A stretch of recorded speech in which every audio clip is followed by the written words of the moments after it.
Okay, partial fractions. So this is sort of going the opposite way from what you were just doing, where you were adding fractions together, getting a common denominator and simplifying. So this technique with partial fractions is actually sort of pulling fractions apart into more simple fractions, which you can then work with. So we will be looking at integrating these, and we'll be looking at applying binomial expansions to them. So they'll link in with other areas of A2 maths. Just before we start this, I want to talk to you about proper and improper algebraic fractions.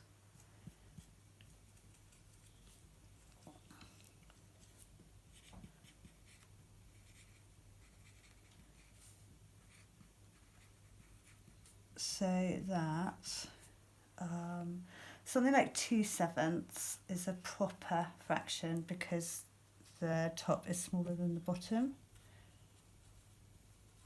Something like, I don't know, 13/5 is improper because the top is bigger than the denominator. The same thing goes for algebraic fractions, but you look at the power of x. So if you have something like x over x cubed minus 4, that is a proper fraction because this power of x is 1. The highest power of x here is 3, and 1 is smaller than 3.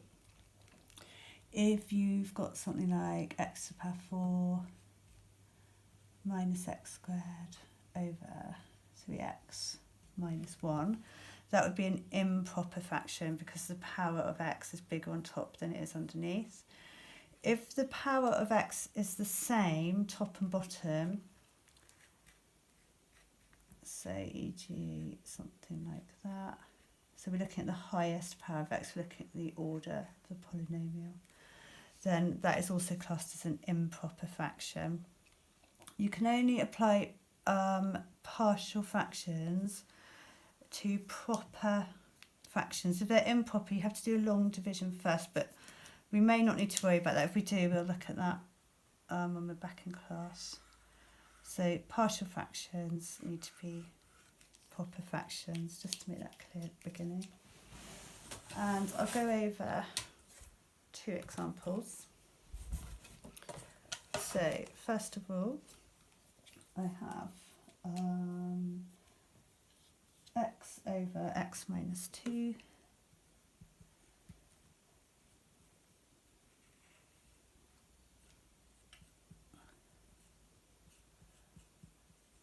in partial fractions.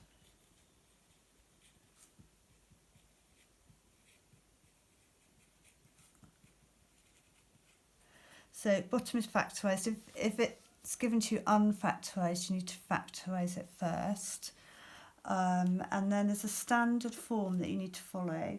So this is a proper fraction, so the top is power 1, the underneath is a quadratic, so it's order 2. And then this goes into a over, rather than lots of, x minus 2 plus b over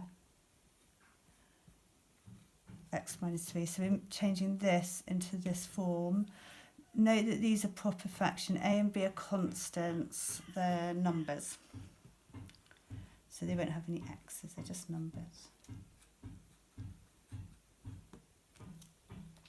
The first thing you do is you multiply through by this denominator, and you'll probably find you don't need to write this line in, but I just want to make it really clear what's happening.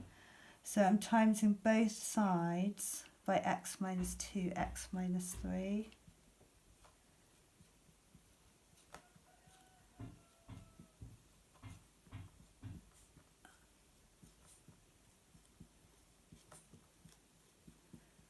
So obviously that will go to the top of those fractions on the right hand side.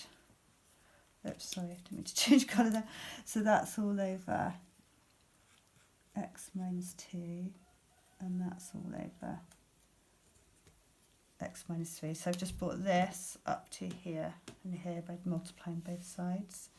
And then this x minus 2 will cancel this one, and x minus 3 cancels with that one. So you can divide top and bottom by x minus 2 and x minus 3. So x is equal to a lots of x minus 3 plus b lots of x minus 2. This needs to be true for all x.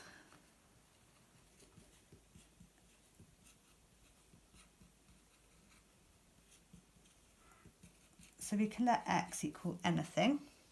The purpose of this is we're trying to find a and b. So if I let x equal 3, that makes this bracket 3 minus 3, which is 0. And so if x is equal to 3, 3 is equal to b lots of 3 minus 2, which is 1. And so b is equal to 3. And then we can let x equal 2. So 2 is equal to a lots of 2 minus 3. 2 minus 2 is 0, so that term's going to go. And so a will be equal to minus 2.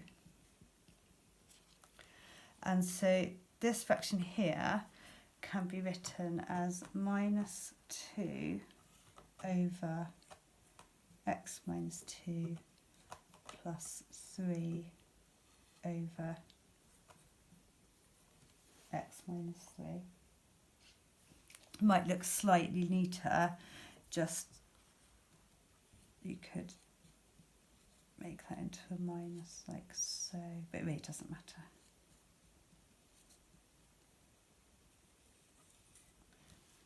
Okay, so as long as it's a proper fraction and you've got quadratic factorised underneath, you split it to a over one of the factors plus b over the other factor, times 3 by the denominator, cancel off appropriately, and then let x equal 2 different values in order to find a and b.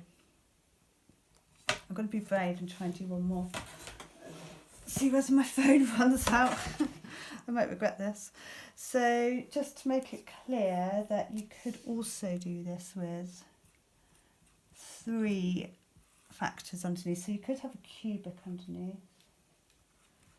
And that's as far as we go on the course. You could obviously have a higher power again. So x plus 1, x minus 1, 2x plus 1. And then this will, the form is exactly the same. So it's a over the first factor, that's an 11, plus b over the second, plus c over the third. Then you times through by this denominator.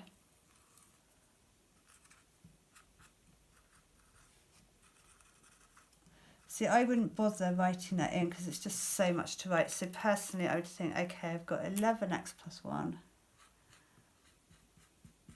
And then the x plus 1s will cancel off top and bottom here. And so you'll be left with x minus 1, 2x plus 1. The x minus 1s will cancel off on this one. So you're left with x plus 1, 2x plus 1.